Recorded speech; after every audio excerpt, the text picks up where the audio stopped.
Эрхэм үзэгчдээ Монголын үндэсний олон нийтийн телевизийн Монголын мэдээ сувг парламентын хэлэлцүүлэг нэвтрүүлэг эхэлж байна. За хэлэлцүүлгийг олон нийтийн телевизийн 600-ийн студиэс үзэгч та бүхэнд шууд дамжуулан хүргэж байна. Энэ удаагийн хэлэлцүүлгээр хүндх сэдвийг танилцуулъя. За улсын хурал 2019 оны намрын ээлжит чуулганаар хэлэлцэх асуудлын дараалалд сонгуулийн хууль эрх зүйн орчныг боловсронгуй болгохтой холбогдох хуулиудын төслийг багтаагаад байгаа. За улсын хурлын холбогдох ажлын хэсгийн гишүүд сонгуулийн одоогийн хууль эрх зүйн орчныг шинчилж улсын хурлын сонгуулийн тухай хууль, ерөнхийлөгч, за мөн аймаг нийслэл сум дүүргийн иргэдийн төлөөлөгчдийн хурлын сонгуулийн хуулиудыг тусад нь батлан гаргах үүднээс хандаж холбогдох хуулийн төслүүдийг санаачлан боловсруулсан улсын хурлд өргөн мэдүүлээд байгаа. За одоогоор хуулийн төслүүдийн хэлэлцүүлэг хараахан эхлээгүй байна.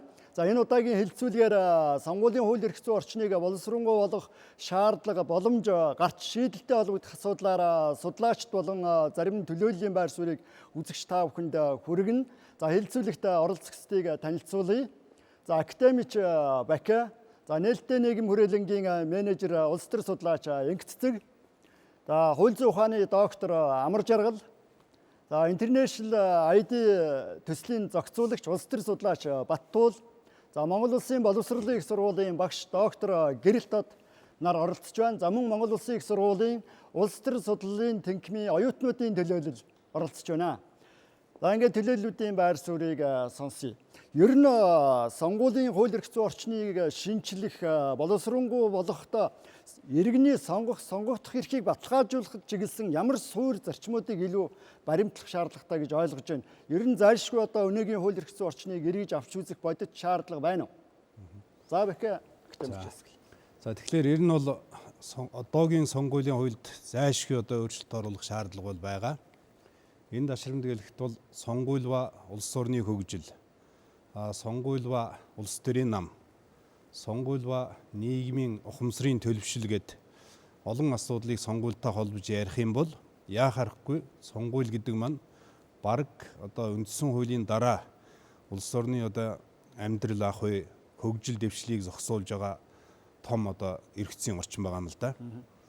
За тэгээд одоо сонгуулиасаа шалтгаалаад сонгуулийн үр дүнгээ шалтгаалаад улс орны хөгжил энэ яаж өөрчлөгдөж байна. За ард түмний амьдрал одоо дээшилж байна уу гэдэг асуудал бол шууд сонгуулийн үр дүнтэй холбоотой болж ирж байгаа. За гэтэл одоо ард түмний маань сонгогчдын маань итгэл хүлээлгээд сонгоод явуулсан улс төрчид, улсын хурлын гишүүд маань тэр итгэлийг нь одоо төрийн түвшинд хэр зэрэг биелүүлж байна вэ? Эндээсээ хамаарат одоо ямар үр дагавар гарч байна? Хөгжлийн бодлого бол хэрэгжиж байна уугүй юу гэдэг асуудал бол яа харахгүй өнөөдөр бол бас үндсэн хуулиас дутхааргүй ярих том сэдв болж байна л да. Өөрөөр хэлбэл одоо хөгжлийн одоо бодлого зөв боловсруулах, төрийн хөгжлийн бодлогын залгамж чанарыг хангах энэ бүх асуудал дээр бол яа харахгүй л одоо өнөөдрийн өдий хүртэл явж ирсэн одоо манай 30-аад жилийн түүхийг харахад үндсэндээ Монгол улсын хөгжлийн хэмнэл бол 4 жилээр одоо бүрдсэн сонгуулийн үр дүнгээр одоо зогсоолгодод ирж байна. Тухайн шаардлагад одоогийн хууль эрх зүйн орчин нийцэж байна уу? Аль эсвэл бас тодорхой асуудлуудыг зайлшгүй эргэж авч үзэх шаардлага байна гэсэн үг үү? Тий, тэгэхээр бид бол одоо ерөөсөө яг өнөөдрийн одоо мөрдөж байгаа хуулийн хувьд бол яа харахгүй сонгуулийн тогтолцоог зайлшгүй одоо эргэж харах. За шударга ардчилсан тэр тэгш одоо сонгуулийг хуулийн хүрээнд бол их боловсронгуй болохын зэрэгцээ иргэдийн тэр сонгох эрхийг нь бол одоо бохирдуулахгүйгээр зөв одоо сонгох, зөв одоо өөрийнхөө төлөөлөл ардчлалын зарчмаар одоо төрд гарах энэ асуудлыг бол бүхэлдээ бол одоо энэ сонгуулийн хуулиар энэ удаа шинжлэх зайлшгүй шаардлагатай байна гэж хэлж байгаа. За Ингэцэг судлаач. Тэгэхээр одоо бол энэ үндсэн хуулийн өөрчлөлтийн дараа яригдах гол асуудлыг бол сонгуулийн хууль гэдэг байгаа. Тэгээ сонгуулийн хуулийн төслүүд бас сонгуулийн ерөнхий орны вебсайт дээр тавигдсан, бэлтгэгдсэн төслүүд явж байгаа. Тэгэхээр энд биднэрт нөгөө харагдахгүй байгаа юм бол нөгөө үзэл баримтлал. Яг ямар үзэл баримтлалыг үндэслэж сонгуулийн хуулиа өөрчлөж байгаа юм бэ гэдэг тэр чухал документ одоо харагдахгүй болохоор бүрэн бүтэн дүн шинжилгээ хийх боломжгүй байна л да. Тэгэхээр бол гол асуудал бол өнгөрсөн сонгуулиудаар юу байна гэхэлэр сонгогчтой эрсийн асуудал болчиход байгаа. Сонгогчийн эрсийн асуудал ялангуяа залуу сонгогчтой эрсийн асуудал бол маш одоо бага байна гэсэн ийм одоо бэрхшээлийг бид нэлээд ярьж байна. Тэгээ энийг юутай холбоотой вэ гэдэг ингээд судалгаагаар үзэхээр бол залуучууд юу гэж хариулж байгаа нэхлээр бид нарт сонголт алгаа, чанартай нэр дэвшигчд алгаа, одоо энэ намууд бол тий бид нар одоо намуудад итгэхгүй байна гэсэн ийм одоо хандлага бол нэлээд ажиглагдаад байгаа юм. Тэгэхээр энэ юутай холбоотой байна вэ гэдэг тэгэхээр хоёр гол асуудалтай холбогдож байгаа. Нэг нь бол яг харахгүй түрүүний ярьсан сонгуулийн тогтолцооны асуудал байгаа юм. Нөгөөх нь бол сонгуулийн санхүүжилтийн асуудал. Өөрөөр хэлбэл одоо биднэрт сонгуулиар орж ирж байгаа нэр дэвшигчд ямар хүмүүс байна гэхэлэр эсвэл их баян мөнгөтэй хүмүүс, эсвэл их баян мөнгөтэй хүмүүстэй холбоотой хүмүүс нийлүүтэй орж ирээд яагаад гэвэл одоо бид нар мэдж байгаа сонгуул зөвхөн нэр дэвшиг эрхэн олж авахын тулд маш их хэмжээний одоо хандивд эн чинь юу гэдгийг тэрийг бол ингээд намдаа хандуулдаг. Нам нь бол одоо тэндээс тийм ээ зөвхөн одоо сонгуулийн кампанид ажиллахаа зарлыг босгоо зогсохгүй тий дараагийн 4 жилийнхаа зарлыг босгож авах тийм ээ их сургууль болгож ашигладаг гэдэг ийм одоо гаж зүйлүүд гараад ирсэн. Тэгээд тэрэн дотроос ямар асуудал ургаад байна гэхэлэр яг чадaltaй боловч мадуу тий хөрөнгөний боломж муутай, санхүүгийн боломж муутай. Тэрэн дотор ялангуяа эмэгтэйчүүд, залуучууд гэсэн энэ одоо бүлгийн төлөөлөл парламентод орж ирэхэд бол гол одоо чөдөр тушаа болж ид гэж үзээд байгаа. Тэгэхээр энэ асуудлаа зохицоор нь хар шийдэх хэрэгтэй байгаа. Одоо сонгуулийн хуулийн дээр бол зохион байгуулалтын хувьд бол манай сонгуулийн хуулийг бол би одоо байнга сайжирч ирсэн л гэж харддаг л да. Ерөнхийдөө бол автоматжуулсан систем, хяналтын тооллого, сонгогчдын нэрийн жагсаалтыг иргэдийн одоо бүртгэлтэй холбосон энэ төргээд нэлээд одоо бусад энэ Аз бүс нутагтаа бол сайн жишээ бол байгаа шүү дээ тий. Гол нь одоо манай яг шийдэх ёстой гол хоёр асуудал бол ерөөсөө биднэрт тулж ирсэн асуудал энэ л байгаа. Одоо нэгээ зөв шийдэх ёстой. За амар жаргал доктор. За нийт телевиз үзэгчдээ орой минь дэвшүүлээ. За сонгуулийн нэгдсэн нэг хууль хэрэгжиж байгаа. За сонгуулийн энэ хуулийг бол одоо задлж 3 хууль болгож байгаа. Гэхдээ зөвхөн одоо задлаад 3 хууль болгох нь бол одоо шаардлага хангахгүй. За одоо бол нийт одоо энэ сонгуулийн одоо хэрвээ сонгуулийн тухай хуульд өөрчлөлт оруулах энэ том өөрчлөлтүүдийг бол хийх шаардлагатай. За тухайлбал одоо бол энэ сонгуулийн тогтолцооны тухай бол өөрчлөлтийг бол зайлшгүй хийх шаардлагатай. Жишээл одоо бол тавх мэдж байгаа мажоритар тогтолцоогоор бол явж байгаа. За энийг одоо холимог гэдэг юм уу пропорционал тогтолцоогоор бол одоо зайлшгүй шилжих ёстой. Сонгуул гэдэг нь бол өөрөө энэ улсын хурлын гишүүдийг одоо сонгож гаргаж ирэх нэг арга нь болоод байна. Энэ ямар сонгуулийн тогтолцоогоор явна тэр чинээгээрээ одоо ямар гишүүнийг гаргаж ирэх вэ гэдэг нэг юм шалгуур үзүүлэлт болчиход байгаа. За дээр нь бас энэ сонгуулийн одоо сүүлд бас сайн ярьд байна. Сонгуулийн хариуцлагын тухай асуудал байна. Өөрөөр хэлбэл сонгуул дээр одоо булхаа луур хийдэг асуудал бол нэлээд тийм хариуцлагажуулж одоо хариуцлагын юуг бол одоо өндөржүүлэх шаардлагатай. Өөрөөр хэлбэл энэ өөрөө төрийн эрх мэдлийг бас энэ хууль бусаар авах гэдэг ийм зүйл анги руу бас холбогдож байгаа. Тийм учраас энэ зүйл дээр энэ сонгуулийг одоо хариуцлагажуулах, за тэр сонгуулийн тогтолцоог яг дээр нь одоо энэ сүүлүүд ялангуяа би энэ бодоод байгаа энэ 2020 оны сонгуул дээр бол энэ сонгуулийн зар сурчлагын асуудлыг бас нэлээд зохицуулах шаардлагатай бол. Өөрөөр хэлбэл одоо хэн ямар аргаар одоо гинт зар сурчлагаа гаргаж ирж ямар технологи хэрэгжилж яаж ард түмний толгойг эргүүлэх нь бол одоо маш бүрхэг болсон. Өөрөөр хэлбэл ерөөсөө 1-2-1-3 хоногийн дотор л одоо ерөөсөө ард түмний толгойг бол ерөөсөө огцом эргүүлдэг болсон. Гэх мэт одоо энэ одоо асуудлыг бол маш одоо нарийн одоо зохицуус нэлээд тийм уул суртал одоо авч үзэх хэрэгтэй болов уу гэж байна. За судлаач Батуул. За ерөнхийдөө сонгуулийн тогтолцооны олон улсын одоо стандартыг хараад үзэхэд бол сонгуулийн эрх зүйн тогтолцоог зохицуулах хууль эрх зүйн тогтолцоог бий болгоход ерөнхийдөө сонгогдох эрхийг баталгаажуулж чадсан уугүй юу. За тэгээд санал нууцаар шууд өгөх эрх нь баталгаажсан уу, сонгуулийн хариуцлагын механизм бүрэлдэж чадсан уугүй юу гэдэг гол стандартуудаа барьж агаад тэгээд сонгуулаа ер нь ямар зорилгоор хийж байгаа. Одоо сая манай оролцогч хэллээ. Нэр дэвшигчдийн одоо улс төрд гарах одоо арга нь болчиход байна тий. Тэрнээс ш зорилгоо зөв тодорхойлоод ард түмний одоо хөгжлийн асуудлыг шийдэх нийт гарсан хүмүүс одоо ард түмний төлөөлж чадчихэв үгүй юу гэсэн нөгөө шалгууруудаа зөв тавьж яж эрх зүйн зохицуулалтаа бий болгохгүй болвол одоо ингээл жилээс жил өөрчлөгдөд байна. Нийт улсын хурлын 7 сонгуул явагдсан байхад одоо 5 удаа одоо энэ төсөлтөд нийлээд 5 удаа өөрчлөгдөж явах жишээтэй тий. Ингэж өөрчлөөд ингээд тогтолцооноос тогтолцоороо ингээд савлаад ээж болохгүй маа. Гол зохицуулалтаа яг тэрэндээ чиглэж эрх зүйн зохицуулалтаа хийхгүй бол ингээд бас савлаад ингээд нөгөө одоо сая оролцогч маань хэллээ үндсэн хуулийн дараа орох гол тулгуур хуулийн нэг асуудал болохоор бид нар яг улс суртаа ярьж ажил шийдэх шаардлагатай гэж бодож байна. Тухайн зарчмууд одоогийн хуульд ямар нэг байдлаар тусгал олж чадсан уу? Аль эсвэл одоо өгүүлэгдэж байна?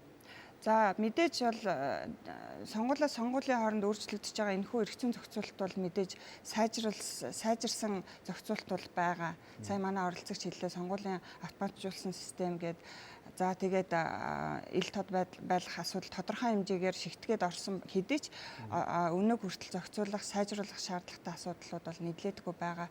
Тухайлбал одоо ил тод болох асуудал дээр бол хугацаанаас өмнө тайлангаа өгөөгүй бол ямар хариуцлага тооцох талаар бол ямар ч зохицуулалт байхгүй гэх мэтчлэн нэлээд олон сайжруулах асуудал бол мэдээж байгаа. За гэрэлтүүд судлаач. За юуны өмнө эрхэм үзэгчдэд энэ орой мэндийг хүргэе. Тэгээ өнөөдрийн хэлэлцүүлэг их тийм сонирхолтой цаг үе дээр бас болж ийн гэж дүгнэж байна. Яг гэвэл улсын хурл одоо үндсэн хуулийн бас 3 дахь хэлэлцүүлэг эхлэхээс өмнө намуудын байр суурь бас хэлэлцэж явах шиг байна. Тэгээ энэ утгаараа бол нэг улс төрийн намынх нь гаргасан санал нь сонгуулийн холимог тогтолцоо хэрэгтэй гэсэн ийм хувилбар яриад зөвшөлдөж байгаа учраас өнөөдөр энэ хэлэлцүүлэг бол их ач холбогдолтой хэлэлцүүлэг байна гэж би бол хувьдаа харж байна. Яг гэвэл өнгөрсөн 7 удаагийн парламентын сонгуулийг ингээд аваад үзэх юм бол үндсэндээ бол бид нар мажоритар тогтолцоод хамгаалсан, дандаа мажоритараар сонгуулийн тогтолцоог хэрэгэлсэн байгаа. Гол нь яагаад бид нар сонгуулийн тогтолцоог өөрчлөх ёстой юм бэ гэдэг асуудал нь цаана бид нар өнөөдөр улс төрийн намуудаа яаж төлөвшүүлэх юм бэ? Яавал бодлогын нам болох вэ гэдэг асуудлын өмнө байна. Жилийн жилдэл ярьдаг, сонгуул болгоноор л ярьдаг. Гэхдээ харамсалтай нь бол бид нар дөрвтэй шинжилгээ хийж чадахгүй байгаад байна. Тэ? Тэгэхээр би бол цаашид бол холимог тогтолцоороо явах хэрэгтэй. Профессионал элементийг 50-50% хэрэглэх юм бол илүү улс төрийн намууд нь бодлогын нам болно гэж би бол хардаг. Харамсалтай нь манай улс төрчид бол богино улс төр хийж сонгуульд ялалт байгуулах магадлалтай гэдэг үндслээр сонгуулийн хуулийг байнга өөрчилж ирснээсээ болоод одоо 16 оны хамгийн муу жишээ шүү дээ. Сонгуулийн одоо зохион байгуулалтын ажил эхэлчихэд байхад явцын дундуур нь сонгуулийн тогтолцоогоо өөрчилж ирсэн ийм муу туршлага байна тий. Тэгээ энэ бол их муу туршлага. Ийм юм битгий давтагдаасаа цаашид бас энэ оролцогч хэлж байна. Сонгуулийн тогтолцоогоо айл болох доктортой хадгалж яваасаа гэж хүсэж байна. Яагаад гэвэл улс төрийн намуудыг төлөвшүүлэх хэрэгтэй байна. Намуудыг бодлогын нам болгох хэрэгтэй байна. Тэ эмэгтэйчүүдийн улс төрийн оролцоо, залуучуудын улс төрийн оролцоог намууд нь дэмждэг, энэ чиглэлээр манлайлдаг, санаачилдаг байх хэрэгтэй байна. Харамсалтай нь өнөөдөр ийм санаачлага, ийм оролдлого улс төрийн намуудад харагдахгүй байна. Тэ ягаад нөгөө талаас энэ чинь улс төрийн намуудын тоглодог гол тоглоомын дүрм чинь сонгуулийн тогтолцоо, сонгуулийн эрх зүйн орчин. Яалтчгүй үндсэн хуулийн дараа орох зохицуулалт, эрх зүйн зарчим. Энэ зарчмыг бид нар яаж шийдэж байгаагаас шалтгаалаад парламентаа төрөө яаж зохион байгуулж байгаа гэдэг маань харагдаж байна тий. Нөгөө талаасаа бид нар нэг зүйлийг харахтаа манай сонгогчид бол маш хүчтэй савладаг ийм сонгогдолт хийдэг. Мэдээж улс төрийн технологиуд нь нөлөөлдөг баг. Ахаад нэг зүйлийг бид нар ярих хэрэгтэй. Яагаад энэ сонгуулийн хуулийг өөрчлөх ёстой юм бэ гэхээр хэвлэл мэдээлэлтэй холбоотой сурталчилгаа, түүнтэй холбоотой санхүүжилтийн асуудлыг яаж шийдэх юм бэ гэдэг асуудлыг бид нар ярих хэрэгтэй. Гадны улс орнуудын жишгийг харах юм бол зарим улс орнууд бол зөвхөн олон нийтийн телевизээр татвар төлөгчдийн хөрөнгөөр санхүүждэг телевизээр сонгуулийн сурталчилгааг тодорхой хугацаанд явуулна. Арилжааны телевизээр явуулахыг хоригдсан байх жишээтэй тий. Тэгэхээр би бол энэ сайн хувилбар. Яг гэвэл өнгөрсөн 7 удаагийн сонгуул бол үндсэндээ бол сонгуулийн хооронд сонгуулийн сурталчилгаа болон холбогдох зарлууд нь тогтмол өсөж ирж байна. Тэ? Зүгээр яг албан бус мэдээлэлээр хэлэхэд бол бараг сая доллар зарцуулаад сонгуул ялагдаж байгаа хүмүүс байна. Тэ? Энэ бол ерөөсөө энэ улс төрийн чинь бохирдуулаад байна. Дээр нь бид нар нэг зүйлийг ойлгох хэрэгтэй байна. Энэ сонгогчдын боловсролыг яаж төлөвшүүлэх юм бэ? Тэ? Улс төрийн намуудыг яаж бодлогын нам болгох юм бэ? Амьдрал дээр сонгуул болгон дээр сонгогчид саналаа худалдаад байна. Тэгээ энийг одоо байх ёстой юм шиг гэж хүлээн зөвшөөрж байна. Тэгээ улс төрийн зорилгоор энийг хаацайлдаг нуудаг болцсон байна. Энэ бид нар энийг цааш шийдэхгүй болохгүй юм нөхцөл байдал дээр. Тэгэхээр улс төр нийгмийн хүрээнд үүсэж байгаа элдв одоо сөрөг нөхцөл байдлууд, зарим талын бэрхшээл сорилт нь сонгуулийн тогтолцооноос хамааралтай гэдэг нь аль хэрэг бодиттой үндсэлтэй шалтгаан болж чадах уу? Аль эсвэл тогтолцооноос хамааралгүйгээр бусад талын нөлөөлөл бас байна уу? Тэгэхээр одоогийн үндсэн хуулийн нэмэлт өөрчлөлтийн одоо 2 дугаар хэлэлцүүлгээр дэмжигдсэн төсөл дээр бол сонгуультай холбоотой үндсэндээ 3 заалт байна л да. Эхнийх нь бол яг улсын хэмжээнд одоо улс төрийн нам үйл ажиллагаа явуулна. За хоёр дахь нь бол намын одоо хөрөнгө орлогын хөлсвөр зарцуулалт нь ил тод байна. За тэгээд сонгуулийн журмыг бол одоо үндсэн хуулиар биш бусад хуулиар зохицуулна. За тэгээд ээлжид сонгуул явуулахын өмнө 1 жилийн дотор улсын хурлын сонгуулийн тухай хууль батлах нэмэлт өөрчлөлт оруулахыг хориглох тухай гэж. Энэ бол бас төдийлөн хангалттай биш байна гэж бодож байгаа. Яагаад гэвэл зэрэг ер нь бол үндсэн хуульд сонгуулийн тогтолцоо ямар байхыг нэм заачих юм бол сонгуул болгоны тухайн одоо ирэх барьж байгаа улс төрийн нам сонгуулийн хуулийг өөрчилж өөрийнхөө одоо дур зоргоор бужигнуулахгүй байх. Ийм одоо давуу тал бий болох юм. За энэ дээр би бол энэ яг одоо бас улсын 2020 оны улсын төсвийг одоо батлах гэж байна шүү дээ. Тэгэхээр улсын төсөв яаж одоо батлагдах нь үндсэндээ сонгуулийн тогтолцоотой шууд хамаатай болж байгаа. Өөрөөр хэл одоо жалгын нэг жижиг одоо мажоритар тогтолцоогоор сонгогдоод ирсэн гишүүдийн нөхцөлд бол энэ бол үндсэндээ улсын төсвийн тэр одоо бага хэмжээний хөрөнгийг өрн таран хийх юм тогтолцоо бий болчиход байна л да. За энийг би бас бодиттой жишээ татж хэлхийг хүсэж байгаа. За юу гэх зэрэг энэ 2020 оны одоо засгийн газраас улсын хурлд өргөн барьсан улсын нэгдсэн төсвийн одоо хөрөнгө оруулалтын объектийн тоог би тоолж өссөн л дээ.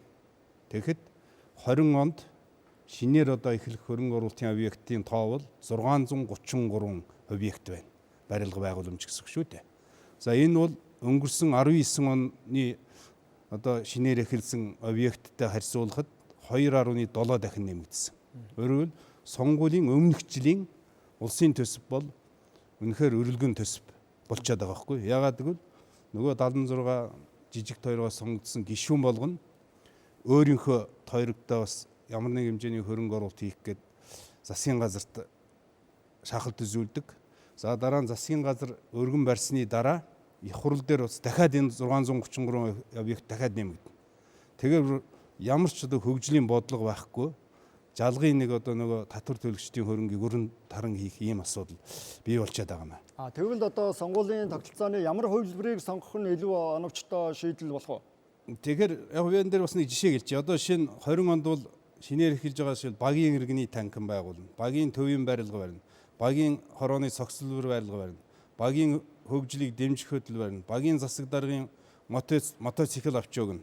Наадмын талбайг тогтчлдгийн сумын халуун усны барилга барина гэдэг одоо бизнесийн салбарын юм хүртэл оруулаад ирсэн байх шүү дээ. Тэгэхээр энэ дээр бол үндсэндээ бол одоо холимог тогтолцоо байх нь зүйтэй гэж бодож байгаа. Нэг бол томсгосон тойрог байх. Жижиг мажоритор хэлбэртэй байсан ч гэсэн томсгосон тойрог байж ээж энэ юмнаас яхан одоо салах болцоо бүрдэх болов гэж бодож байгаа. Тэгэхгүй бол одоо яг энэ янзаараа байх юм бол энэ Монгол улсын хөгжил дэвшил гэдэг чинь энэ би бол энэ яхан юу бол гэж бодоод байгаа. Энэ байдлаас ер нь гарахгүй шүү.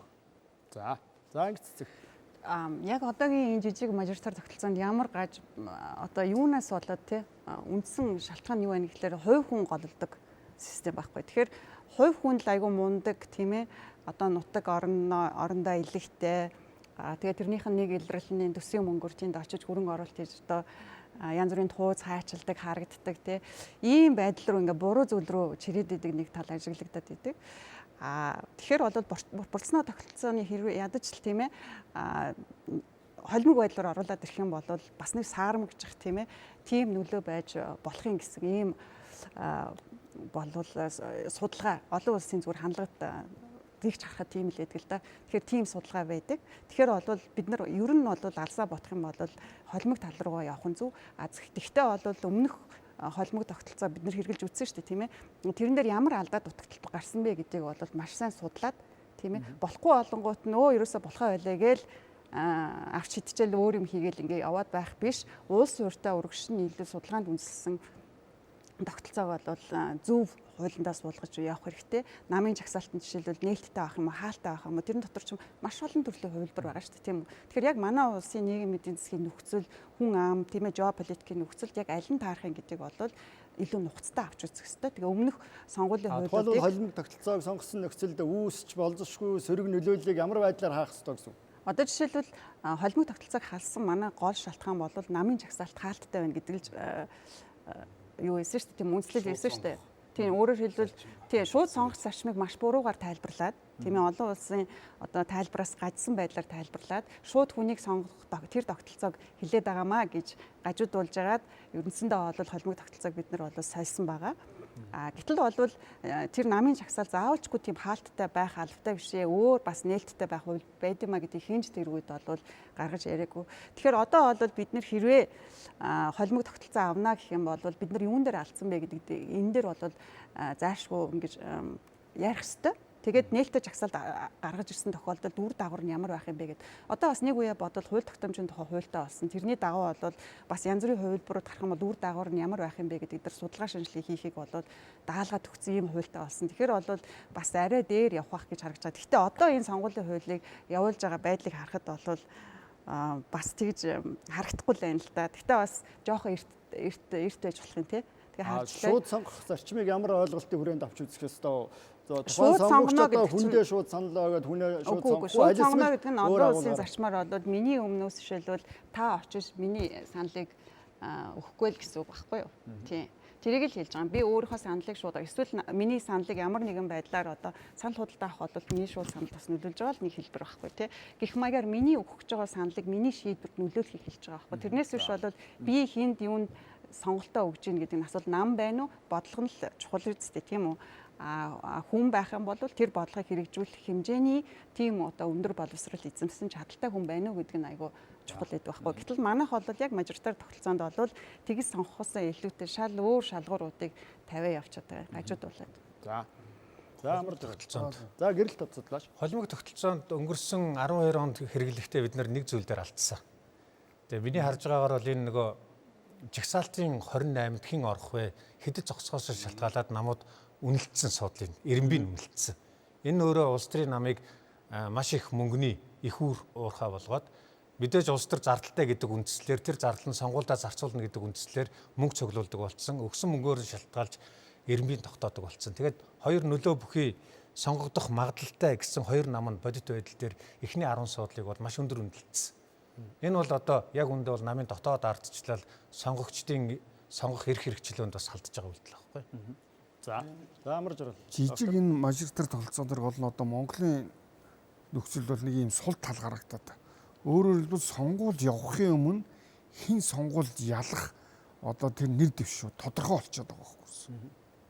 Тэгэхээр үндсэндээ бараг бид сонгуул хийж яах. Нэр дэвшигч нь тодорхой, ялах нь тодорхой, тойргуудаа ингээд одоо батцсан, ингээд багцалцсан ийм болчиход байгаа байхгүй. Харин энэний оронд тэгээд мөнгө тараах нь тодорхой. Тэгээд энэ сонгогчтой одоо за зарим тохиолдолд худалдаж авна, зарим тохиолдолд багцлан, зарим тохиолдолд хуурна гэдэг маш олон тохиолдлоор энэ нэр дэвшигчнэр ерөөсө тодорхой болчиход байгаа. Тэгэл нөгөө л нэг хідэн гардаг хүмүүс нь л дахиад гардаг. Тэгэл нөгөө Монголын нийгэм нь хив хивээрээ л байдаг. Өөрчлөгддөггүй, дийшилдэггүй ерөөсө. Одоо энэс чинь бол энэ ердийн сонгогчд бол одоо залхаад байгаа байхгүй. Чех ч гэсэн тийм ээ. Арслал 27 жил явсан. 2 нам ээлжлэл яваал идэг. Амьдрал нь бах байдгаараа л явдаг. Гэхдээ арслал гэж бид юу сонгоч вэ гэдээ одоо чех эргэлзэж эхэлсэн. Одоо Монголын сонгогч нар бас эргэлзэж эхлээд байгаа. Бид юу сонгоод, энийг сонгоод юу руу явуулаад байна. Тэгэхээр одоо энэ дэр бол ийм шинэ одоо салхи оруулах гэдэг юм шинэ сонгуулийн тогтолцоо гэхдээ шинийг оруулна гэдээ бас огцом одоо 100% ингээд ийм хөмрөө тавьчих болохгүй. Ингээд айжгүй ийм элементүүдийг одоо оруулаад ингээ баг багаар одоо мажоритараас бол одоо салах хэрэгтэй болчиход. Өөрөөр хэлбэл энэ сонгуулийн систем чинь өөрөө бүх юмтай холбогдоод байгаа юм. Энэ өөрөө парламентын ардчилалтай холбогдож байна. Энэ сонгуулийн тогтолцоо нь өөрөө улс төрийн намын хөгжилтэй холбогдож байна. Энэ сонгуулийн тогтолцоо нь өөрөө авилгал хээл агуул санхүүжилттэй холбогдож байна. Энийг эрүүл сарвал бид одоо ингэж зөв зохистой хийвэл энэ парламентын шинжлэл, энэ намын шинжлэл, энэ одоо энэ авилгал хэлэх хуулийн асуудал энэ бүгдийг одоо зохицуулах боломжтой л болоод байгаа юм. Ийм учраас л бид одоо энийг өөрчлөх гэдэг байгаа юм л да. За Баттул. Сонгуулийн ямар тогтолцоо манад илүү хэрэгтэй одоо үр өгөөж өгөх вэ гэж ярихаасаа илүүтэй бид нэр ямар зорилготой вэ гэдгийг эхлээд өөрсдийнхөө зорилгыг тодорхойлох хэрэгтэй болов. Одоо сонгуулийн тогтолцоо болгон өөр өөрийн давуу талтай, өөр өөрийн сул талтай байгаа тийм. Тухайлбал одоо энэ манай өнгөрсөн сонгуулиар туршаад үзсэн жижигсэн тойргоор, томсгосон тойргоор ч гэдэг юм уу, эсвэл холимог тогтолцоо. За тухайлбал жижигсэн тойргоор бол уул нь нэр дэвшигчдэд хариуцлага тооцох, нэр дэвшигчид яг тэр тойргоо одоо төлөөлж явахад бол илүү давуу талтай гэж үздэг хэдий ч мажоритар тогтолцоо бол нөгөө санал гээгдэх сөрөг талтай байгаа тий. Одоо хамгийн наадлын жишээ гэхэд одоогийн эрх барьж байгаа нам чинь 50 орчим хувийг авсан ч гэсэн нийт одоо парламентт бол 80 орчим хувийг эзэлчихэж байгаа тий. Энэ зөрүү 30 орчим хувь байна гэдэг чинь сонгуулийн тогтолцоо болохгүй байна гэдгийг харуулж байгаа гэсэн үг.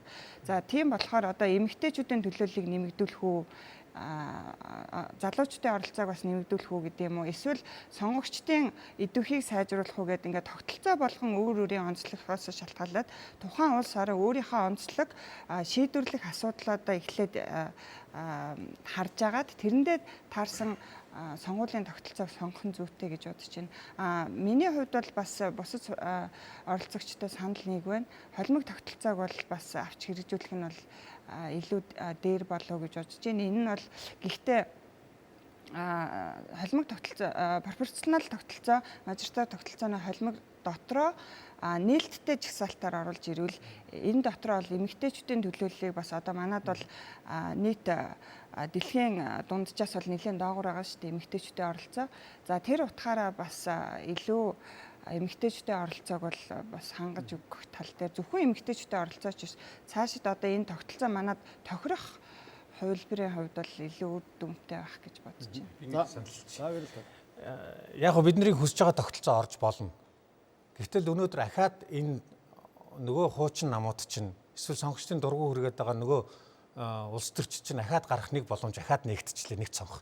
Энэ нь юу вэ гэхээр одоо үндсэн хуулийн өөрчлөлтөн дотор улс төрийн намтай холбоотой заалтанд сонгогчдын нэгээс доошгүй 1%-аас доошгүй иргэд нэгдэж нам байгуулж болно гэсэн заалт орж байна. Тэгээ энэ бол одоо улс төрийн нөлөө бүхий олон гишүүнтэй намууд өөрсдийнхөө монополийг хадгалж үлдэх 20 мянгаас доош гишүүнтэй улс төрийн намуудыг татан буулгах, дахиж хэзээч шинээр нам үүсэхгүй, сонгуульд оролцохгүй байх ийм нөхцөл боломжийг улс төрчид хийж байна.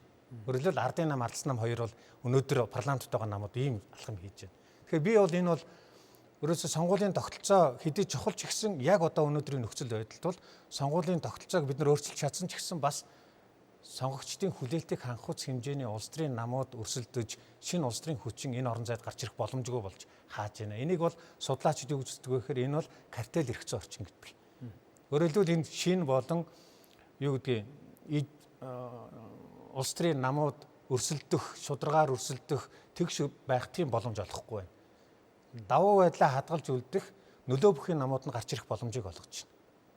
Тэгээ энэ бол одоо ноцтой асуудал. Энийг би бол одоо үзэгчдэд бас парламентын гадна байгаа намуудад уриалж байна. Энэ асуудлыг бол эсэргүүцээч, олон нийтэд энэ асуудлыг анхааралтай аваач гэж хүсэж байна. Сонгуулийн тогтолцооны ямар хөлбөрийг сонгох вэ гэдэг нь төрийн тогтолцооноос хамааралтай юу? Ер нь бусад улс оронд нийтлэг жишг хандлага яаж зохицуулагдаж байна? За шууд тогтолцооноос хамааралтай гэсэн юм байхгүй. Гэхдээ энэ чинь нөгөө ардчилсан улс орнуудын хүрээнд ярьж байгаа шүү дээ. Ардчилсан улс орнуудын хүрээнд бол энэ асуудал чинь шал өөр яригдчихэж байгаа. Тэгэхээр бид бол одоо өнөөдөртөө бол ардчилсан улс, Азтай бол ардчилсан арал гэж нэрлэгдээд явж байна. Хүний эрх хэрэгчлээг дээдэлж байна. Эвлэлд нэгдэх эрхийг нь олгож байна. Харамсалтай нь ингээд хуулиар бас эрхийг нь булааж аваад хязгаарлаад үндсэн хуулиа уламд ордуулж байгаа ийм дүр зураг явагдаж байна. За баярлалаа. Дэлхийн нийтэд тийм тогтолцоог авна гэсэн юм журам бол байхгүй. Аль улсын тогтолцоо нь өөрт ашигтай байна. Тэр тогтолцоог авна. За жишээлбэл одоо Англи улс ихэд бол цэвэр мажоритар тогтолцоотой 100% парламентын сонгууль нь. Япон бол холимог тогтолцоотой. Гэхдээ манайх цэвэр мажоритар тогтолцоо авахаар манай улсад одоо 92 оноос сонгуул үндсэндээ 2012 оны сонгуулийг л тооцвол бүгд цэвэр мажоритар тогтолцоогоор авсан. Манад өнөөдөр энэ тогтолцоод үр дүнгээ маш бага өгөөд байна ерөөсөө. Дандаа нөгөө нэг хэдэн хүмүүс сонгогч जैन, сонгуулийн тодорхой болж जैन.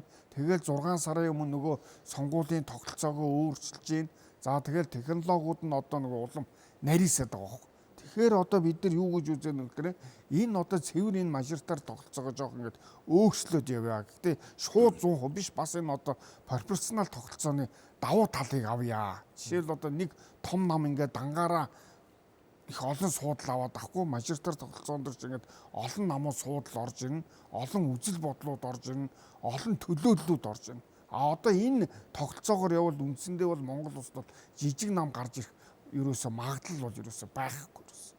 Ийм л одоо ийм давуу болон сул талуудыг л одоо авч ингэж улс болгон өөртөө л одоо аль бол давуу талуудын л одоо шингээж л ингэж л тогтолцоог л хамгаалж л яваад байгаа.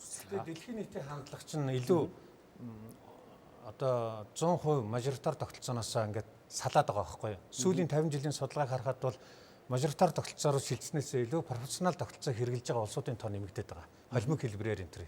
Холимог хэлбэрээр л. Ер нь бол сонгуулийн тогтолцоо чинь пропорционал, мажоритар, холимог гэж ерөнхий 3 хуваагдж байгаа боловч яг хэрэглээнийхээ асуудал дээр баг холиод хэрэгэлсэн ингээд янз бүрийн шинж чанараас шалтгаалаад баг 100-аас дээш төрлийн хувилбар байгаа. Тухайн улс болгон өөрсдийнхөө онцлогт тохируулаад тэр хувилбаруудаас авч хэрэглэх шаардлагатай байгаа юм л та. Тий. Манай улсын хувьд бол бас одоо яг хэлсэн төлөөллийн яг ардчлалыг яг бэхжүүлэх боломж байна уу? Эсвэл одоо энэ авилга дүрцэн жидүүч гэдэг юм уу тэр хүмүүсийг хаах зохицуулалтаа хийж чадчихэв ч гэдэг юм уу? Ийм олон онцлогоос шалтгаалаад энэ дундаас сонгох хэрэгтэй байх. За баярлалаа. Парламентын хэлэлцүүлэг нэвтрүүлэг үргэлжилж байна. За эрхэм үзэгчдээ энэ удаагийн хэлэлцүүлгээр сонгуулийн хууль эрх зүйн орчныг боловсронгуй болох шинэчлэхтэй холбогдох асуудлаар эрдэмтэд судлаачдын байр суурийг үзэгч та бүхэнд хүргэж байна. За мөн Монгол Улсын их сургуулийн улс төр судлалын тэнхимийн оюутнуудын төлөөлөл оролцож байна. Парламентын хэлэлцүүлэг нэвтрүүлэг үргэлжилж байна.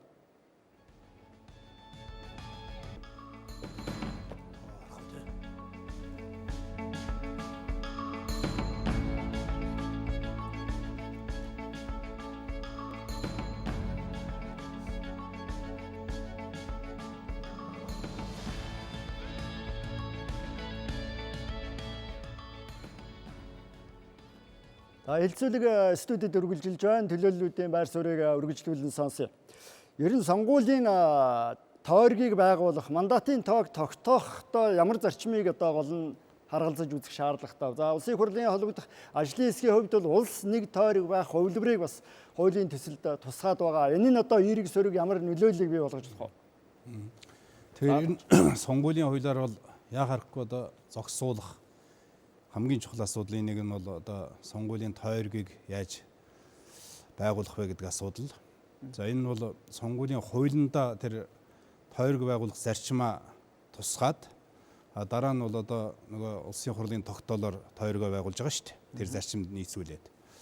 Тэгэхээр одоо гол зарчим нь бол нэгдүгээрт бол одоо байршлын хувьд бол яг мэдээж энэ бол сонгуулийн тогтолцооноос хамаарч байгаа юм л да. Мажоритар байна уу, холимог байна уу гэдгээс хамаарат. За мажоритар нөхцөлд бол одоо ялангуяа жижиг мажоритар системийн нөхцөлд бол энэ бол байршлын хувьд бол нэг дор одоо хэл залгасан сумдууд нэг тойрог байх тий. За хоёрдугаарт бол одоо хүн амын нэгтрал сонгогчдын тоо одоо бүх улсын хэмжээний бүх тойргууд дээр бол ойролцоо байх. За дээр нь одоо сонгогчд бол одоо саналаа авахд бас хүндрэл учруулахгүй байршлын хувьд бол зам одоо харгуй энэ бүх асуудлаа бас харгалзсан байх.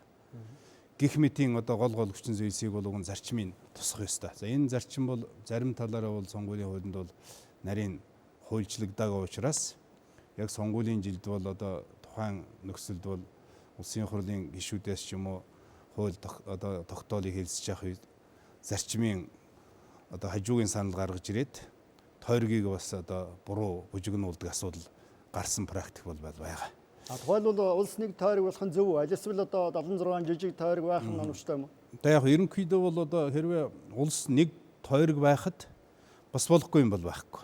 Ягаад гэвэл зэрэг эн чинь одоо нөгөө сонгогчдын төлөөлөх одоо мандатаа төлөөлүүлж байгаа төлөөлөх одоо хүмүүсийн чадвар нь илүү дээшилж байгаа шүү дээ. Энэ утгаар наваад зөвхөн бол үнэхээр одоо улсын хэмжээнд нэг тойрогоос сонгогдож гарч ирсэн гишүүн гэдэг чинь бол яа харахгүй л одоо бас нэлээд том сорилтыг давж ижил гарч ирнэ шүү дээ. Энэ утгаар наваад зөвхөн бас болохгүй юм бол байхгүй. Хамгийн гол нь энэ тойргийн хуваарлтыг одоо сонгуулийн тогтолцоотой уялдуулах хэрэгтэй. За улс нэг тойрог байх гэхэд ядаж аймгийн хэмжээний нэг тойрог байх нь бол илүү зохимжтой гэж үзэж байгаа. Яагаад гэвэл энэ тойргийн хэмжээнээс хамаарат тогтолцооноос хамаарат сонгогчдын одоо тэр үнд саналыг худалдаж авах асуудал ялангуяа одоо жижиг тойрогдоор их гарч шít.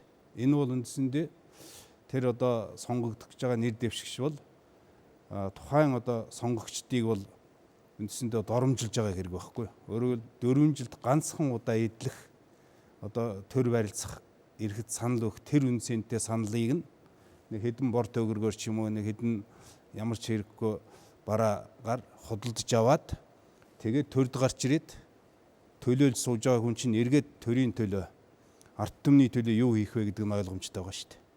Тийм учраас энийг их бодох хэрэгтэй асуудал. За улс нэг тойрог болохыг зөв гэж байхдаа би бол санал нийлдэхгүй. Яг гэвэл одоо энэ тогтолцоог жишээлбэл манай дээр яриад байгаа тогтолцоог нэгдүгээр хэрэгжилж байгаа улсууд маш ховор байна.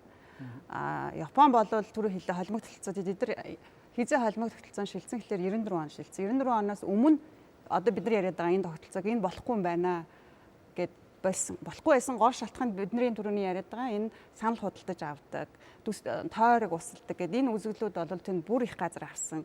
Тэгээ энэтэй холбоотой авилга маш их газар авсан гэд энэ одоо бид нар энэ тойрогоо солиё гэд тэр нь дурдаад байгаа бүх шалтгаанууд тэнд болж исэн учраас холимог тогтолцоонд 94 онд шилжсэн.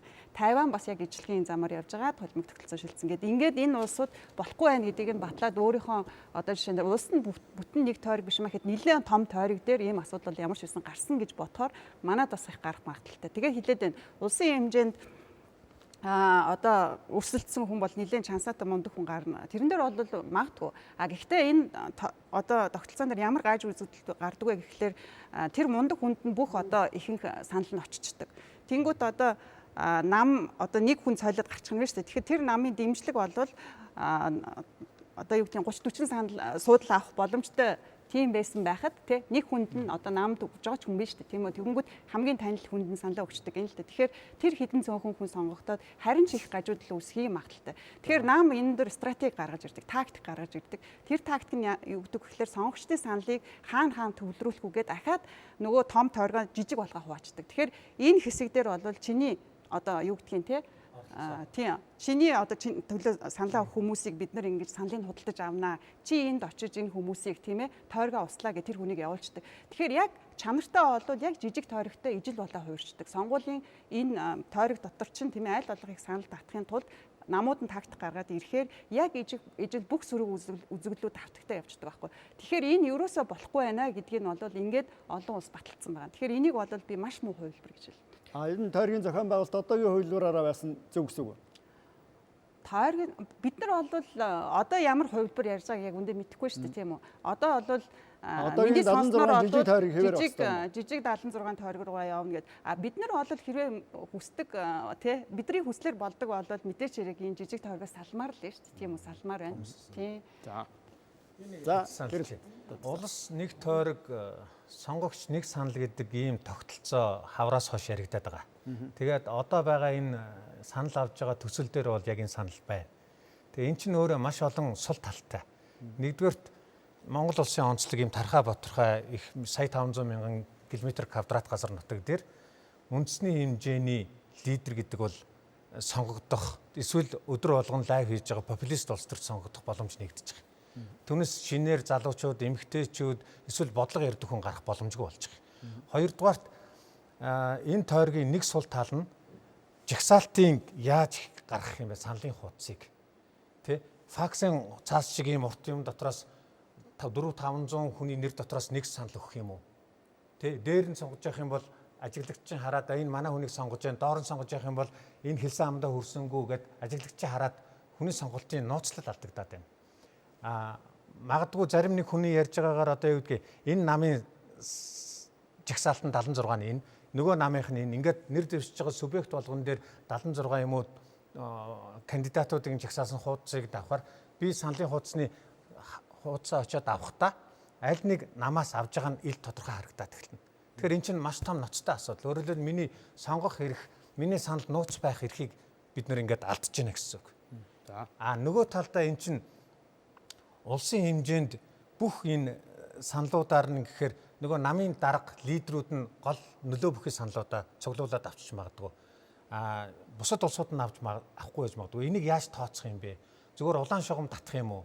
Улаан шугам татахаар намдаа авж байгаа нийт хувьд нь тааруулаад пропорционал жагсаалт үүсгээд тэгээ тэрэнд нь орсон хамгийн өндөр санал авсан хүмүүсүүдэд оруулах юм уу? Энд чинь ойлгомжгүй зүйл зөндөө их байна, тий? Өөрөөр хэлбэл энэ санал бол миний хувьд бол дэмжихээргүй санал гэж би хэлж байна. Баттул. Би бас хувьдаа энэ санал зүгээр түншиж үзэж байгаа санал байх гэж бодож байна. Арайч энэ саналаар ингэж явахгүй байх гэж би хувьдаа найдаж байна. Сая хэлсэн бусад цөөхөн хэдэн улс орнууд хэрэгэлсэн. Гэхдээ тухайн улс орнууд бол дандаа орон нутгийн түвшинд хэрэгэлсэн. Яг улсын хэмжээнд одоо парламентын сонгуулийн хэмжээнд бол ер нь хэрэгжилжсэн жишээ бараг байхгүй. Тэгэхээр орон нутгийн хэмжээнд хэрэглээд ч ерөнхийдөө үр дүнгээ өгөөгүй. За тэгээд сая нэлээд олон дутагдaltaй талуудыг манай оролцогч дурдлаа. Тэрэн дээр нэмээд хэлэхэд бас төлөөллийн ардчлалын зарчим бол яг бүр утгаараа алдагддаг гэж би бол хувьдаа хардаг.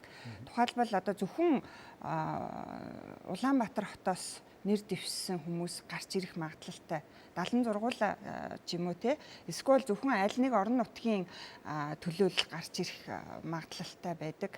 За энэ утгаараа бол энэ юу бол манай улсын хувьд бол арай ч ингэж ухралт хийхгүй байх гэж би хувьдаа хардаг. За оюутнуудын төлөөллөөс сонсъё. За сайн байцгаана уу? Түрүүн хэлсэн одоо сонгуулийн эрт гэдэг зүйл сүүлийн үед тогтмол буурж байна гэд. Тэгээ анх болохоор 1992 оны одоо ардчилсан анхны сонгуульд болохоор эртний асуудал болохоор 97.8% та буюу хамгийн өндөр байсан байт юм лээ.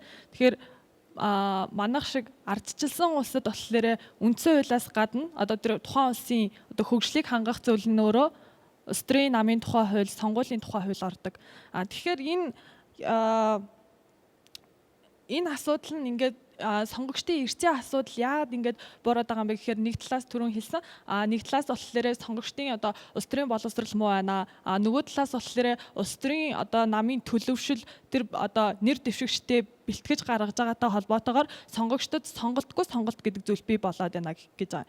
Тэгэхээр энэ чинь гарч ирж байгаа асуудал нь юу вэ гэхээр улс төрийн намын тэр дотоод ардчлал, сонгуулийн тэр одоо санхүүжилт улс төрийн намын тэр санхүүжилттэй холбоотой асуудлууд гарч ирж байгаа. Тэгээд түрүүн ярьсан яг нөгөө нэг Чех улсын жишээтэй адилхан манай Монголд улс төрийн нам гэдэг нь болохоор бизнесийн бүлэглэлтэй нэгдээд байна. Тэгвэл энэ асуудлыг яаж ингэж одоо сонгуулийн тухай хуулиар хэрхэн үр ашигтай зохицуулах юм бэ гэдэг асуулт байна. За оюутнуудаас өөр санал байна. За сайн байцгаана уу, бүгдэнд нь орой минь төргий. За тэгэхээр надад намын мөрийн хөтөлбөрийн талаар асуух асуулт байна. Тэгэхээр юу гэхээр Монгол улс бол ардчилсан нийлэмтэй парламентын засаглалтай улс орн маа.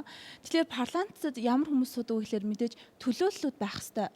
Одоо болохоор аймагуудын төлөөлөл гэдэг утгаараа илүү их сонгогдоод байна гэд. Тэгэхээр энэ дээр эмэгтэйчүүдийн төлөөлөл байх хэвээр, хөгжлийн бэрхшээлтэй хүмүүсийн төлөөлөл байх хэвээр. Тэгэхээр энэ дээр энэ өөрөө ингээд биелэгдээд байна уу гэхээр үгүй байна гэж бид нар харж байна. Тэгэхээр сонгуулийн тухай хууль, сонгуулийн тогтолцоонд энэ төлөөллийг бүрэн утгаар нь хэрэгжүүлэх тийм боломж бололцоог яаж хангах вэ гэдэг асуулт байна. За бүгдэнд энэ орой мэндийг хүргэе. Энэ дээр нөгөө бодлогын нам байх ёстой гэдэг нэг ийм санал байсан те. Тэгээд энэ болохоор иргэд сонгогчид болохоор намын мөрийн хөтөлбөрөөс илүү тэр амлалтыг нь илүү үздэг юм болов. Ерөөсөө сонгуул төхөөд ирэхээр нөгөө нэг нэр дэвшигчид маш олон амлалтыг төвшүүлдэг. Тэгээ түүнийг нөгөө биелүүлж чадахгүй мөрийн хөтөлбөрт эргээд нөгөө хариуцлага оногдохгүй байна гэд. Энэ тал дээр яг ямар арга хэмжээ авах шаардлагатай вэ? За оюутнуудын сая хүнцэн асуудалтай холбогдуулаад бас судлаачдын Сөрөг сонсъё. товчхон хариулчих. За. За яг энэ оюутнууд бас чухал асуудлуудыг хөндөжлээ энэ яа харахгүй. За ер нь бол улс төрийн намууд бол яа харахгүй бодлогын нам байх ёстой л. Бодлогоороо л өөрчлөлтгөөс биш. Одоо бохир аргаар өөрчлөлтөх юм бол энэ бол улс чигээрхгүй, сонгогч чигээрхгүй, тухайн намд чигээрхгүй байхгүй юу? Харамсалтай нь өнөөдөр бодлогоороо биш бохир аргаар өрсөж байгаа нь харамсалтай байна. Тийм учраас улс төрийн намыг яг бодлогын нам болгож төлөвшүүлэх тал дээр бол хийх ажил их байна. Тийм учраас улс төрийн намуудын дэргэд бол яг бодлогын шинжилгээ хийж байдаг одоо think tank тийм одоо эдгэрийн шинжилгээний байгууллага байх ёстой. Энэ тал дээр бол яхахгүй сайжтай бол энэ бараг намын тухай хуулинд ч гэсэн энэ асуудлыг оруулах нь зүйтэй гэж бодож байна. За мөрийн хөтөлбөрийн хувьд бол сонгуул болгонд бол улс төрийн намууд мөрийн хөтөлбөр дэвшүүлдэг. Тэгээд уг нь сонгогчд маань одоо тухайн намын мөрийн хөтөлбөрийг харж байж сонголтоо хийх ёстой шүү дээ. Өөрөөр хэлбэл 4 жилийн хугацаанд ер нь одоо энэ намыг хэрвээ дэмжих юм бол ямар хөгжил дэвшир ирэх юм байна. Ард түмний амжиргаа хэр зэрэг дээшлэх юм байна гэх мэтэр. Тэгэхээр энэ дээр бол яг энэ 2015 онд батлагдсан хөгжлийн бодлого төлөвлөлтийн тухай хууль гэж байгаа. За мөн одоо сонгуулийн тухай хуулинд аль алинд нь бол одоо улс төрийн намын мөрийн хөтөлбөрийг үндэсний аудитын газар одоо дэвшүүлсэн зорилтууд нь одоо улсын төсөв эдийн засгийн чадхтай нийсэж гэнэ үгүй юу гэдгийг хянаад дүгнэлт гаргадаг болсон. Харамсалтай нь энэ дүгнэлт нь бол бас одоо өрн нөлөөгөө төдийний сайн өгөхгүй байна. Энийг бол шинэ хуулийн дээр илүү тодорхой болгох хэрэгтэй гэж бодож байна. За дээр нь бол яа харахгүй л одоо энэ бүх нам бол ерөөсө сонгогчдын боловсролыг дээшлүүлэхийн төлөө л ажиллах хэрэгтэй байна. Явж бол сонгогчд маань зөв сонголтоо хийх тийм боловсролтой байвал энэ намууд бол дураараа одоо дөрөхгүй хамаагүй буруу зөрүү юм хийхгүй бас одоо цаашдаа бол хөгжлийн төлөө төлөвшөх замдаа орох хэрэгтэй болно шүү дээ. Тийм учраас энэ сонгогчдын улс төрийн боловсролыг дээшлүүлэх талаар төрийн зүгээс анхаарах хэрэгтэй, улс төрийн нам болгоно анхаарах хэрэгтэй байна. За. Сонгуулийн эрхцээ тухай бас асууж ирсэн. Яг ер нь ардсан орнуудад бол ер нь сонгуулийн эрхц бол буурал байгаа л да. Гэхдээ манай улсын нэг юм онцлог байгаа да. Яг би түрүүн бас ярьсан дээрсэн ялагч нь тодорхой болчиход байгаа байхгүй. Сонгуульд орж байгаа одоо нэр дэвшигч, 3 нэр дэвшигч энэ сонгуульд ялах вэ гэдэг нь тодорхой болчих. Тэгэхээр иргэд гэдэг юм уу, залуучууд гэдэг юм уу сонгуул өгөх одоо ерөөсөн сонирхолгүй болчиход байна. За нэгэнтээ энэ тодорхой болцоо одоо би очиод миний нэг сал өглөөч байлаа байхгүй ч байлаа гэдэг. Тэгэхээр энэ одоо ялагчийг одоо тодорхой бус байлгах, энэ ялах нь одоо шудраг одоо ийм сонгуул явуулахын тулд энэ сонгуулийн тогтолцоог л одоо өөрсдөөс аргагүй болчиход. Тэгэхгүй одоо энэ жижиг тойргоор гэдэг юм уу түрүүн тэр ярьсан одоо сонгуулийн хуулийн төсөлтөөр явж нэг тойрог бол одоогийн Монгол улсад бол энэ бол одоо явуургүй гэдэг нь бол одоо бүрэн тогтоогчод байгаа. За дээр нь бас тэр яриад тэр намуудын мөрийн хөтөлбөр гэдэг. Уул нь бол одоо Европт бол дандаа намуудын мөрийн хөтөлбөрөөрөө сонгуульд оролцож байгаа. Ямар мөрийн хөтөлбөр дэвшүүлж байна? Энэ 4 жил одоо энэ ард түмний амьдралд ямар одоо сайн сайхныг аль нам хийх гэж байна вэ гэдгийг одоо мөрийн хөтөлбөрөөр тодорлоо. Гэтэл өнөөдөр бодит байдал дээр бол Монгол улсад бол намын мөрийн хөтөлбөрийг бүрэн уншсан хүн бол бараг байхгүй. Зүгээр л намын нэр дэвшигчийг хараад юм уу тухайн намын рейтингийг хараад дандаа саналаа дугуулж байгаа. За ер нь яванд бол одоо 4 жил гэдэг юм уу 8 жилийн дараа бол одоо мөрийн хөтөлбөрийг бол бүрэн уншдаг болох. Мөрийн хөтөлбөр төр чи өөрөө бүх юм тодорхой болоод байгаа. За хэрэглээ. Их сонирхолтой сайхан асуултууд байна. Тэгээд эхнээс нь эхлээд хариулъя. Ер нь бол сонгогчдын оролцоо буурж байгаа. Гэхдээ 16 оны парламентын сонгуулиар сонгогчдын оролцоо 74% болж өссөн. Буцаад 65-аас. Тэгэхээр би энд нэг тийм эмзэглэх зүйл биш гэж би бодож байна. Энэ бол байдаг л зүйл. Нөгөө талаасаа тэр гендерийн тухай асууж байна. Бас залуучуудын тухай давхар асуусан гэж ойлголоо. Ер нь бол гендерийн асуудлыг яаж шийдэх вэ гэдэг асуудал бол их чухал. Гэхдээ манайх их зовлонтой түүхийг туулж ирсэн. Анх бид нар 2005 онд 30% квотыг хэрэгэлсэн эмэгтэйчүүдийн.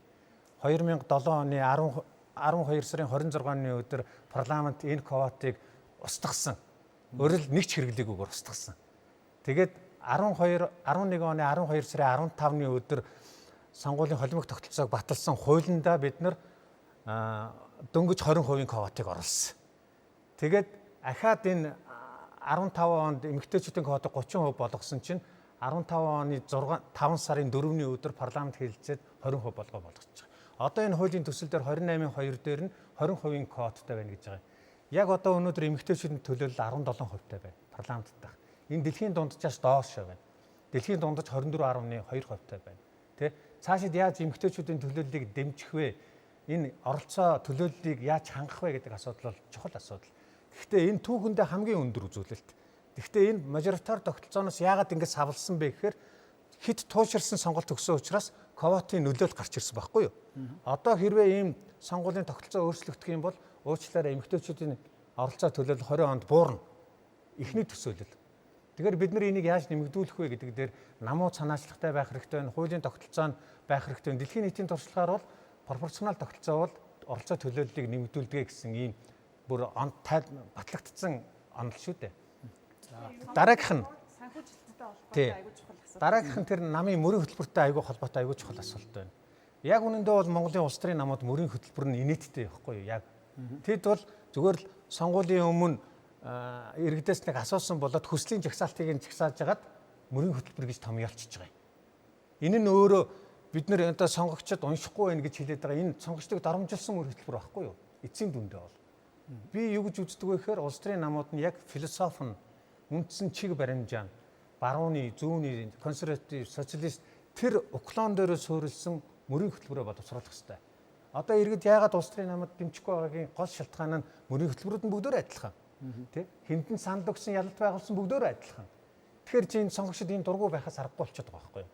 Тэгэхээр энэ улс төрийн намууд нь хариуцлагатай байж, бодлогын нам байж, мөрийн хөтөлбөрөө тэр өөрийнхөө үндсэн философи, үзэл баримтлал, улс төрийн үзэл суртал дээрээ тулгуурлаж боловсруулаад тэрийг нь сонгогчд нь одоо би либерал үзэл санааг дэмждэг. Эсвэл би социал демократ үзэл санааг дэмждэг юм бол энэ намын ярьж байгаа бодлого нь надтай их ойрхон байна гэж сонголт хийх хэрэгтэй байгаа байхгүй юу?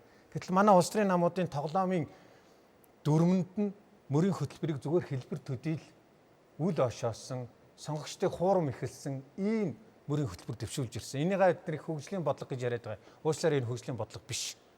Хөгжлийн бодлого гэдэг чинь урт хугацаанд нь харсан хөгжлийн бодлого байдаг. Улс төрийн намууд айл болох урт хугацаанд 20 жил, 30 жил энэ бодлогоо барьж явах хэрэгтэй байдаг байхгүй. Гэтэл манад ерөөсөө тэхгүй 4 жилийн дараа тэс өөр юм яриад явна. Ахаа 4 жилийн дараа тэс өөр юм яриад явдаг.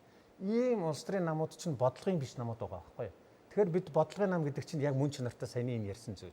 Тэгэхээр айл болох бодлогын нам болгох үндсэн хөшүүрэг нь сонгуулийн пропорционал тогтолцоо. Улсын хэмжээний хөгжлийн бодлого ярьдаг болж эхэлнэ. Ингэж л чадахгүй бол энэ түрүүний Бака гишүүний хэлсэн чи яг энэ жалга даваар сонгуулийн 11 сарын 15-наас өмнө парламент дотор ямар инээдтэй юм болдог гэж миний төлөө санал өг, тэгвэл би чиний төлөө санал өгнө. Ерөөсөө тойргийн хөрөнгө оруулалтуудыг хоорондоо хуйлдах замаар хуваадаг. Төсвийн хууль баталж байгаа шүү дээ эдгээр чинь. Ийм нөхцөл байдал. Цаг нэмэгдүүлэхэд зөвхөн бас квот тавиад бас хангалтгүй байна. Квота бас яаж тогтоох вэ гэдэг нь бас дотроо ялгаатай байгаад байна.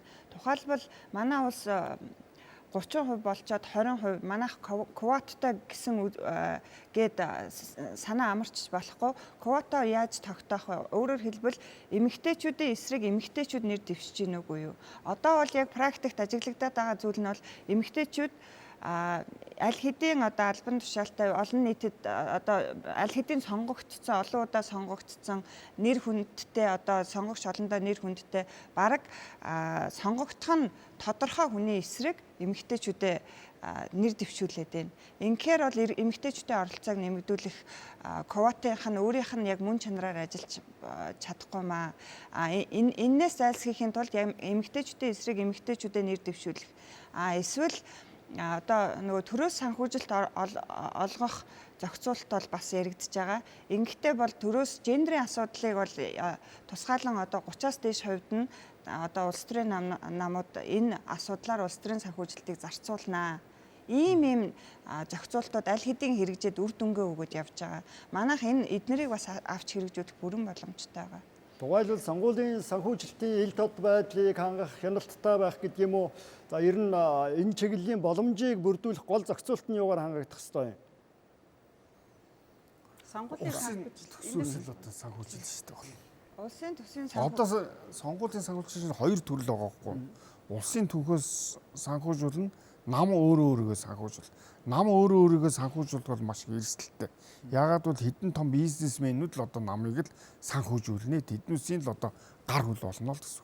Улсын төсвөөс санхүүжүүлэх нь илүү аюул багтай. Гэхдээ иргэдийн татварын мөнгөөр сонгуулаа явуулна л гэсэн. Гэхдээ аюул багтайг л айлуулах сонгол хэрэгтэй л болчихдог.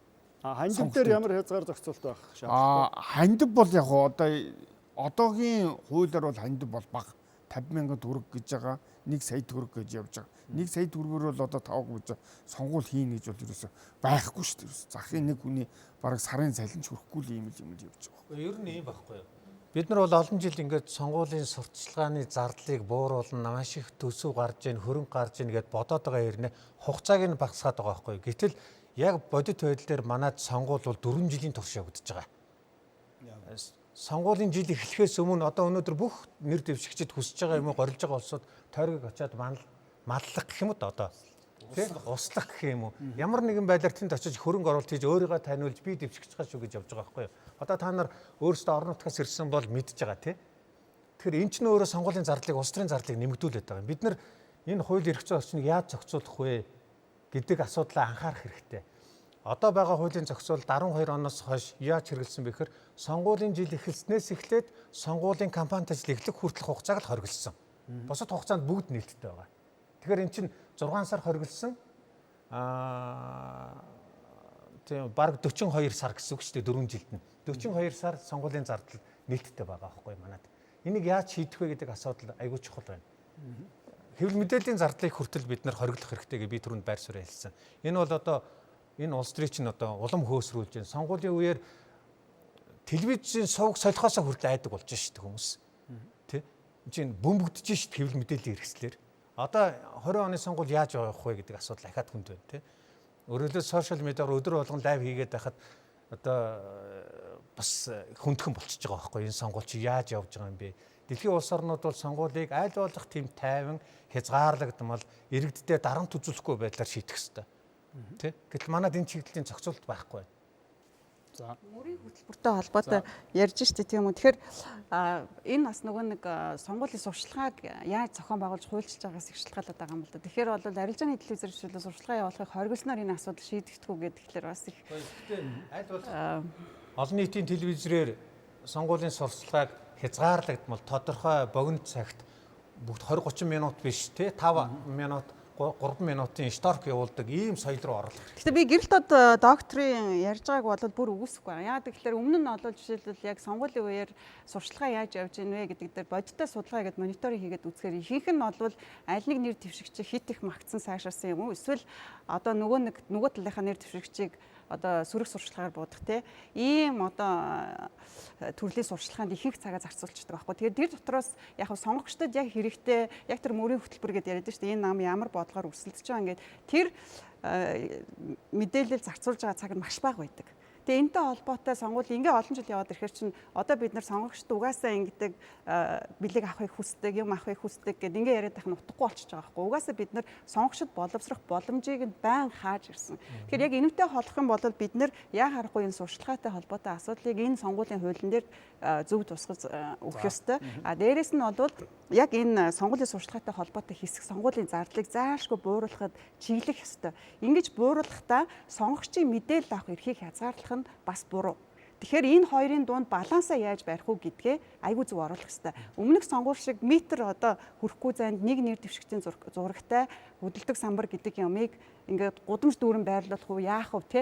Энэ олон замбраагүй зүйлийг бол одоо энэ хуулиар бол болох хэрэгтэй. Одоо манай сонгуул бол яг хамгийн их мөнгөтэй хүн нь илүү сурчлагаа хийдэг тогтолцоо байгаа байхгүй юу? Энэ дээр яг би нэг юм нэмэхэд байна шүү дээ. Ер нь бол альва юм хөшөөрөг байх хэрэгтэй. Ерөөсөө улс төрийн нам сонгуулийн бус хугацаанд ч дээр сонгуулийн үеч дээр шилэн данс гэдгийг бол жинхэнэ ёсоор нэвтрүүлэх юм бол аяндаа энэ асуудлууд чинь бүгд сэгсэрнэ. За баярлалаа. Эрхэм үзэгчдээ Монголын үндэсний олон нийтийн телевизийн Монголын мэдээ суваг парламентын хэлэлцүүлэг нэвтрүүлгээ хүргэлээ. За энэ удаагийн нэвтрүүлгээр сонгуулийн хууль эрх зүйн орчныг шинэчлэхтэй холбогдох асуудлаар зарим төлөөллийн байр суурийг хүргэлээ. Хэлэлцүүлэгт эрдэмтэд, судлаачид, Монгол Улсын их сургуулийн улс төр судлалын дэнкмийн оюутнуудын төлөөлөл оролцлоо. Үзэгч та бүхэнд баярлалаа.